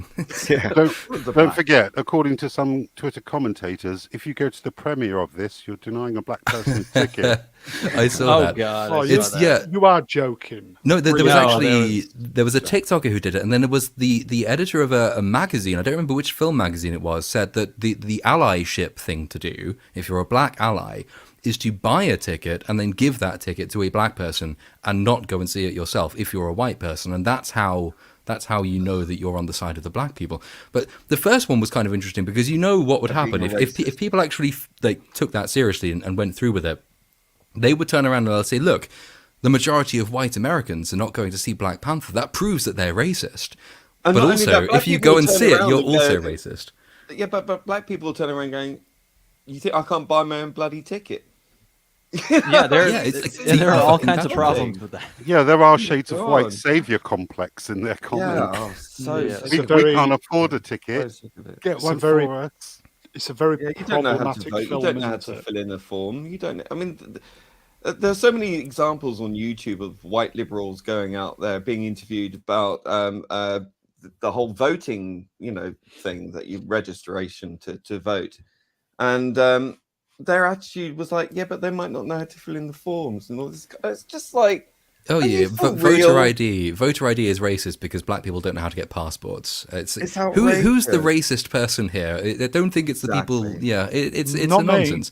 But there's the other thing with that, of course, is that, and I think the same thing was sort of true with the first Black Panther film. And there were a couple of sort of aspects to it. The first is that it's deeply patronizing on an artistic level to say, well, this is the black person film, right? Black Panther. It can be as badly written as you like, which it is. It's not a well-written film, the first one anyway. But it's got an all-black cast. So this is the black person film. You're now seeing, guys, you're represented in film. We're just going to forget that, Blade exists and all the rest of it. No, this is your moment. And you will have to make do with a subpar film because it's popular and it's fashionable to do that. And then... there you go, uninspired reviewer. I was going to say, when they finally do a Captain Britain movie, I expect to be given a free ticket. Are you not going to be the lead character? Of course. No, it's going to be Ben, isn't it?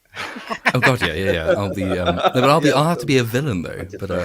There's the other thing about that as well. I'm sort of toying with the idea of doing a video on it, but I don't think I'll have time. But I might do one anyway, which is this idea. If you look at who's doing the Black Panther comics now, I mean, Ta-Nehisi Coates, the sort of the Black Nihilist philosopher, is heavily involved in writing those. One of the many reasons they're not read by anyone. And it's sort of this coded idea that goes into the heart of Wakanda, which is this really ahistorical and again quite patronizing idea that if only people in Africa had been left alone, they would have been a thriving civilization along the lines of Wakanda. It's all Whitey's fault that all of Africa isn't Wakanda, right? Fault, yeah. And this is just ahistorical nonsense, obviously, because if you look at any around the world, the most isolated peoples are the most backward peoples, without fail. It's been true of white people in the past. There was an Arab philosopher back when Islam was sort of the leading intellectual movement in the world, and he once wrote an opinion about Europeans, and he said the further north you go, the whiter they get and the stupider they are, which used to be true of this, because in this country, on an island, we were backward. Yeah, we were isolated and backward, and we didn't know anything. This idea that's coded into Wakanda is this kind of, it's a distinctly, I think, Black African-American sort of trope, which is that the only reason for our lowly condition is somebody else's fault. And I don't think that's good. I mean, these films are sort of a window into pop culture, sort of collective consciousness. These are the ideas, these are the purest expression you can get, the distilled form at least, expression of what is actually sort of the underlying social morality and philosophy of groups of people and what people are being told by their academics and all the rest of it. Intersectionalism. If you look at the postmodern intersectionalism, all that really is, and all that has ever been, is a cipher for Marxism, because Marxism failed with the working class. So now it decided, who else can we manipulate? The working class are a perpetual disappointment. But it's also, it's if you read any great African American writer or economist or anyone from Thomas Salter, James Baldwin, C.L.R. James. And C.L.R. James was a Marxist himself, but he said, I didn't grow up just under the mango trees, isolated from the world. I grew up on English literature. I grew up on the shared humanity that's expressed in our art forms. And this idea that actually the world and humanity generally is much better when we're emphasizing our commonalities than when we're pretending that if we were just left alone in the Wakanda model, we would have flourished and thrived. And I think, I don't doubt Wakanda Forever is going to be just a silly, stupid Marvel film.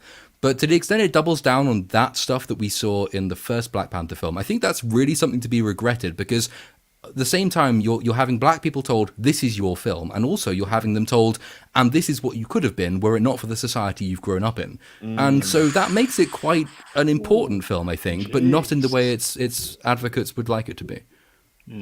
Quick question for you, Lord. Are you working class? My family was poor when I was growing up, but I wouldn't claim to. But my grandparents were teachers, so like culturally, I'd say it would probably been middle class, but economically, benefits until I was about 20. So, well, the thing is though that they should have just made Black Panther with a good mixture of white people and black people. That's what they really should. They shouldn't have focused on, the whole thing about everyone being black in there and stuff, because the comics were kind of like that, but not, if you know what I mean. It didn't really focus on, it just focused on him being a hero. Not a very diverse film, is it? Yeah, it's not. That's the thing, you see, isn't it? That's the problem with films that feature people with color. The only film I've seen him in, which I really loved, was it 12 Bridges, where they never referred to his color at all. He was this kick-ass policeman that was kicking ass all the way through that night. That was his last film, wasn't it? Yeah, I loved it. If you're going to buy a ticket for black people, or any people for that matter, why would you? Buy them a ticket to go see Blazing Saddles, and then everyone would just chill out. It's crazy because I saw. Sorry, go ahead, Chris. Oh no, go ahead. I saw a documentary on Sidney Poitier, right? And Sidney Poitier, right, said that he couldn't win. He said when he made Black Boy, was it Black the Jungle, and the film with Tony Curtis and stuff like that, black people were for him. And then he made Heat of the Night, and the critics and his fellow black people called him what is it? What you call it? An Uncle Tom. They called him that, and he said he couldn't win. He says he got success for black people. They were slagging him off. He didn't get success, and they were saying to him that he should get. He just had no place to stand. And the thing is that he said that was the best place to stand. Do you know what I mean? Smack in the middle. Absolutely. And that's what they should have done with this film, rather than just heavily have the courage of your convictions. Don't advertise his colour. Is he going to do the? Go on, Lord. Oh, so there's a great interview clip with Sidney Poitier during, I think it was during the Chicago riots in sort of the late 60s, where he's being asked by, and it's all white people. This is an expression of white people's, or a certain subset of white people's weird fetishization of the other. But he's being asked by an exclusively white press corps at the press junket for one of his films, what is your take as a black person about the riots that are going on? And he gives this long response, but it's very erudite. It's well worth watching, and you can sort of see the anger seething underneath. He says, look, I'm here to promote a work of art. I am an artist. I'm a man, and all you guys are interested in is my skin color. All you're asking me about is what do I, as a black person, think about the riots that are happening. I am an individual, and I'm an artist, and I want you to focus on the art that I'm producing, because black people are not all this monotonous block of people. Easy for you. We are individual. We are artists. We are exactly as you are, and stop trying to reduce us to this weird fetishization that you have. Didn't Morgan Freeman say? I believe it was Morgan Freeman said when he was asked about race, and he racism. said, "Don't talk about it. Racism will stop. If you stop talking about it, stop talking about it." That's what he said, and I believe that as well. But also, Sidney Poitier was talking about how he made the first film he made. He played this black doctor, and it was like in those days it was never heard of. And then he went back washing dishes after he made that film. Do you know what I mean? He started washing dishes, got cast, and then went back making dishes. Do you know what I mean? That's how hard it was for him in the old days, and people don't appreciate what he achieved. And that's what I'm saying. He couldn't win. It didn't matter what he did. He just couldn't win. And look how easily it can go wrong with the Woman King. They rewriting history. Holy shit! You've reminded me. I need to do a video on that, because that is really, really astonishing. I'd just like to point out, ignorance of history. Everyone in Hollywood, he teamed up with two white people to form his production company. He teamed up with Paul Newman and Barbra Streisand to make a company that would focus on actors and focus on the art of making films. Sidney Poitier. Do you know what I mean? And he even got trashed for that. So it doesn't matter what you do. You're going to get ahead of his time. Right. That's the thing, But out of that comes trailblazing, and that's why his name resonates throughout the years, because it's a man of quality and esteem, and that level of work and courage and ability overshines all this nonsense. It's so ephemeral. Everything that we're going through now is just it's like engrams basically in our history. It will be forgotten. Things will move on. The trends will change. The winds are changing. I think it's inevitable. I think it's happening. It's just going to take a little while. And well, I mean, enough shit has been shat out over the last few years. I think people are just so sick and tired of it by this point, regardless of where you come from. Is the film going to make $1 billion like the last one? No, not at all. No. I'd be surprised if it does. Really I think it will bomb. I really do. But of course, what will happen if it does. It will Tim Hannibal. He'll blame us if it fails. We'll be called racists. It's the audience's fault. It's always the audience's fault. It's like all the sort of uber feminist films. Oh, we don't want you to watch our film, and then men don't go and watch the film. Oh, men didn't come and watch our film. It'll be the exact same thing. It's always the same. Frusk on G4. If you don't like what I'm saying, don't watch, so nobody watches, so the channel closes down. But it's the audience's fault. Great. And the same thing with Bros. The exact same thing with Bros. Even the gay people didn't turn up, so what's the argument? Really? Internalized homophobia, I think, is the answer. Of course. Matt, are you going to see this film when it comes out? Oh, of course. I got to make some money next month. Z, you going to see it? I'll probably pirate it. Yeah. That's right, Disney. I wouldn't even I'm going to steal your shit.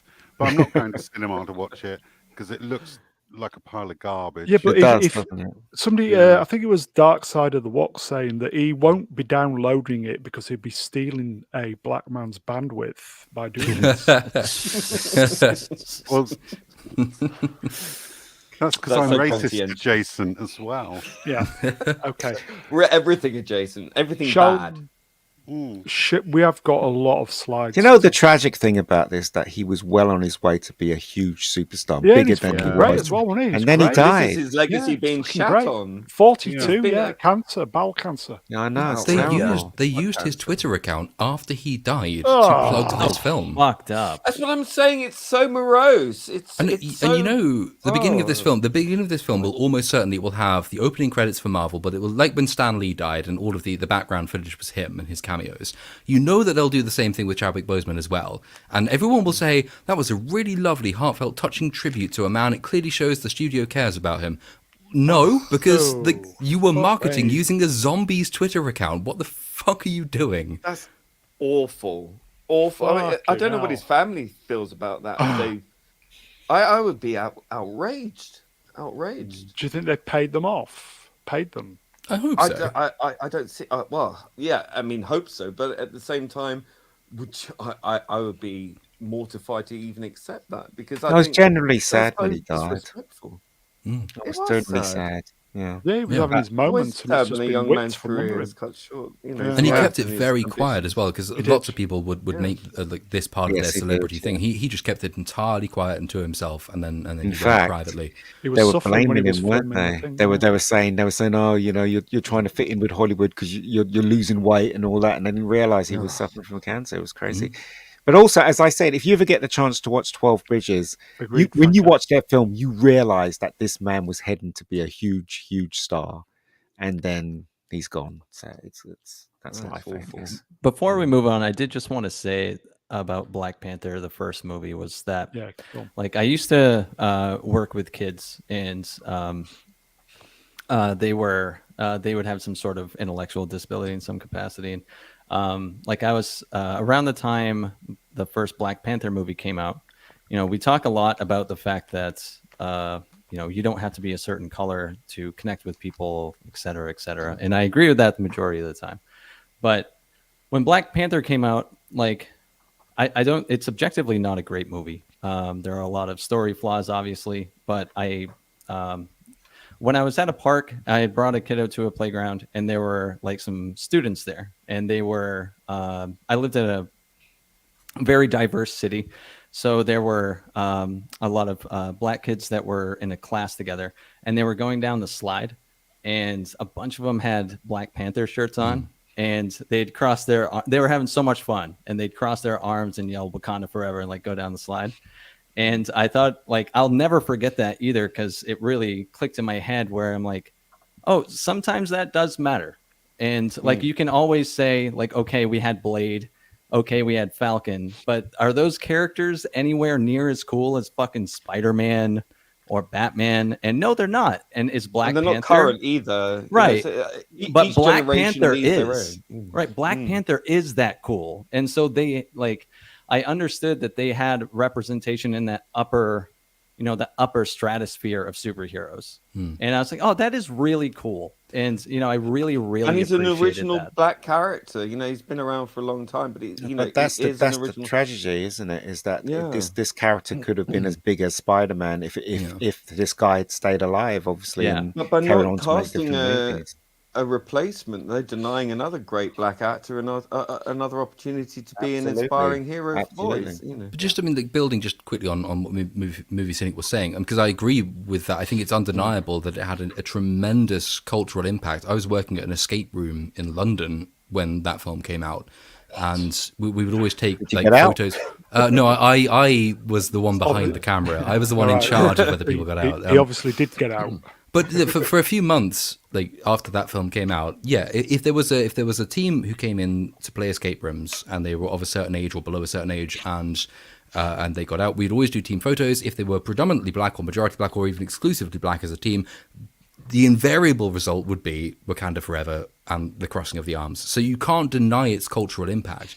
I think my problem with the film, besides its writing flaws, my problem with it on a cultural level is that I don't think it's healthy when you have a group of people, predominantly African Americans, but because of cultural overlap, it seeps into the United Kingdom as well, who are relying so heavily upon something like Black Panther for a sense of representation. So it's not that I don't deny that it had that representative faculty to it. It evidently did. I just don't think it's very healthy, the fact that the film that evoked that amongst people was one that at its core was pretty exclusionary and you could argue divisive on a social level. And I think I'm all for any work of art that arouses that sense of affinity with its audience. I think that's a lovely thing. But it's a note of caution when the work of art that's doing that has a message underpinning it, which is perhaps not as pleasant as we might casually assume to be the case from a superhero film. No, I can totally agree with that. You don't get a lot of women going, Woman King. No, but you might with Wonder Woman. No, I completely agree with that, Platoon. But the thing is, like, I think what it did for those kids is finally present them an incredible character. Yeah. That's in that upper stratosphere. So, like, yes, that piece of art isn't, but you can always write Black Panther in another story. So, that movie has some problems, like you were saying, but all at the same time, like, they know him now, and maybe they can see him in another film that's not so problematic, that doesn't have those kind of victimhood status underpinnings that it presents. You know what was perfect? When a black man did something in Hollywood and nobody realized he did, was when Sidney Poitier directed Stir Crazy. And to this day, people recently. That's what I'm saying. To this day, people don't realize that Sidney Poitier directed Stir Crazy. Do you know what I mean? And it had Gene Wilder, which is a white guy, Jewish white guy, and obviously Richard Pryor. So Richard Pryor also co-wrote Blazing Saddles. He did, yeah. That's kind of perfect, really, when you think about it. As the good balance between, the black and, well, I hate to say it, black and white, but yeah, I mean, more films like that, please. That's what I say. And let's get Ben to play his piano. Are we going to move on? Yes. Yes, you want. I'm going to say we're going to finish at 2 hours. We didn't even get into the Musk stuff. There's loads of stuff left. I'm happy to carry on as long as you guys are. Yeah. What I'm going to do is 2.5. What I'm going to do is I'm going to stop it at 2, and then we'll all have to say 10 minutes, and then get back into it with an extra time. Do you want to do that? Let's get some alcohol. Yeah, if you want. Oh, I've got a bottle of Plonk. Yeah, I've got a bottle right next to me, so I'm good. Okay, so what we're going to do, folks, is we're going to do, and finally, one more slide, and then we'll go away for 15 minutes.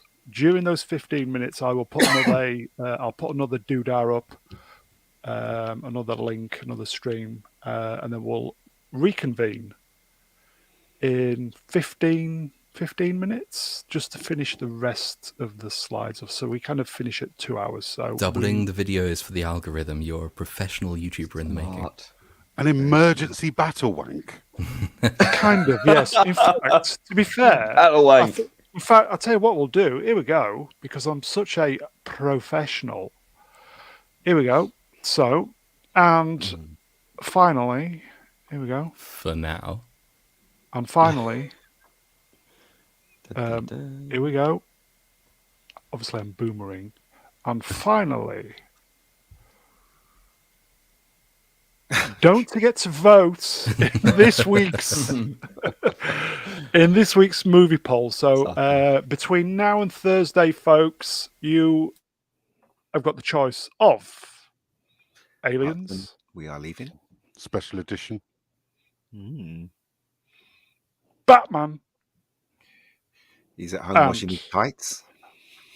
True Lies. So in the community page, there is a yes, there is a vote. So you've got until Thursday. So as I said, folks, we're going to come back in about 15 minutes. So for those of you in the chats, you are wonderful guys. Always great to have the interaction. Very, very steady numbers this evening. Hey, Wookie. Episode 100, there he is. Mr. Musk didn't even get really mentioned. So I will say to the chat then, you wonderful boys and girls, we will see you in 15 minutes. So I will thank they've been on top form tonight. So I'll thank the panel. So from my bottom of my screen, cheers, Ian. No worries. Wonderful to have the boy wonder back. Cheers, Ben. I don't like being so close to your bottom, but thank you for having me. The brown bottom. Lee, cheers, mate. You're welcome. The wonderful movie cynic, cheers, Matt. Cheers. And the mighty Z3PO, cheers, my friend. Chalk ices, peanuts, Nipple chips, get them while they're hot, they're lovely. cigarettes, Badger spleens, Jaguar's earlobes, nipple chips, get them while they're hot. I think that's it. We'll see you in 15 minutes, guys. Take care. I'm going to press the button on 2 hours. Ta-ta, bye.